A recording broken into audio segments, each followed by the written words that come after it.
Hi everyone, I'm Kunal Sodhani from Global Trading Center, Shinhan Bank India, and we are here to decode, unfold, and unveil the domestic factors and international factors affecting global markets as well as several currency pairs. So, talking about the domestic factors and in domestic factors, let's first talk about the flows. So, if we talk about the equity flows for the month of April and May 2024, they have been negative.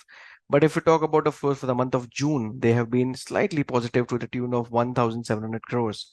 While if you talk about debt, the debt flows have also been positive for the month of June to the tune of 8,700 crores. If overall 2024, the equity flows have still been negative to the tune of 21,000 crores, while the debt flows have been positive to the tune of 60,000 crores.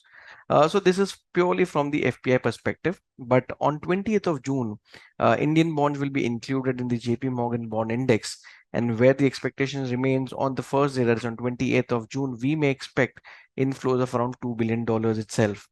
This inflows were last seen, such high inflows possibly were last seen in August 2014, where I still remember that it was backed on the basis of rating upgrade, on the prospect of the rating upgrade, where we saw an inflow of around $2.7 billion. So after that, such kind of an heavy inflow expected is on 20th of June. Also, if we talk about the FDI flows, as per the latest RBI bulletin, we have seen that the net FDI flows in India has slightly grown to the tune of $4 billion for the month of April. If we talk about FX reserves, we are at the all-time highs of around $655.81 billion, thanks to the FCAs, which are contributing towards around $4 billion as compared to last week. So we are at record highs when it comes to the FX reserves, around 11 and a half months of import cover we continue to hold. My personal expectations remains that because we have heavy inflows lined up, particularly from the debt perspective, I personally feel that we may grow the FX reserves towards $680 billion with time to go beyond 1 year of import cover as well. If we talk about the other factors, which is important from the domestic perspective, is the 100-day plan of the government. There have been some details out about it, but I think a full-fledged detail will be important to watch. If in case, how sectors in equities also perform, that can attract flows. So 100-day plan is important, followed by the budget, which may be announced in the month of July. So these two things are important to watch out. If we talk about a global perspective, if we see the Fed speakers are still divided, but more towards data dependent, where inflation still remains a concern.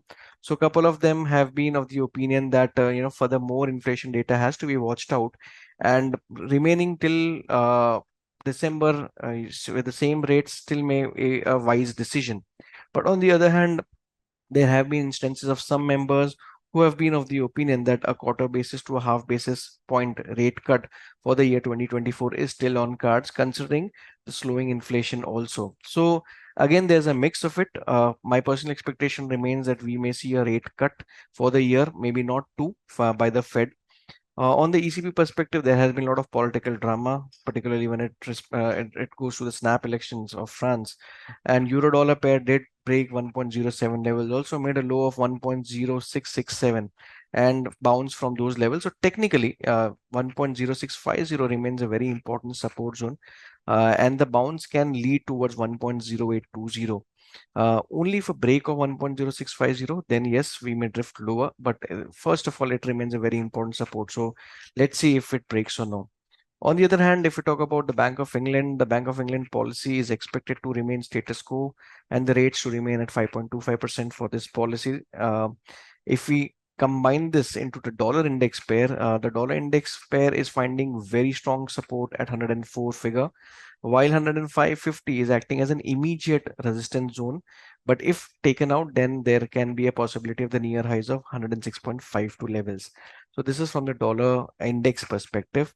If we draw this entire gamut into the dollar rupee pair, that what do we anticipate? We are witnessing the dollar rupee pair is once again trying to, go towards the all-time highs, or rupees moving towards the weaker zone again because of certain outflows which are lined up. But as we discussed, that inflows will also be coming into picture, where we don't see any kind of sharp depreciation moving on.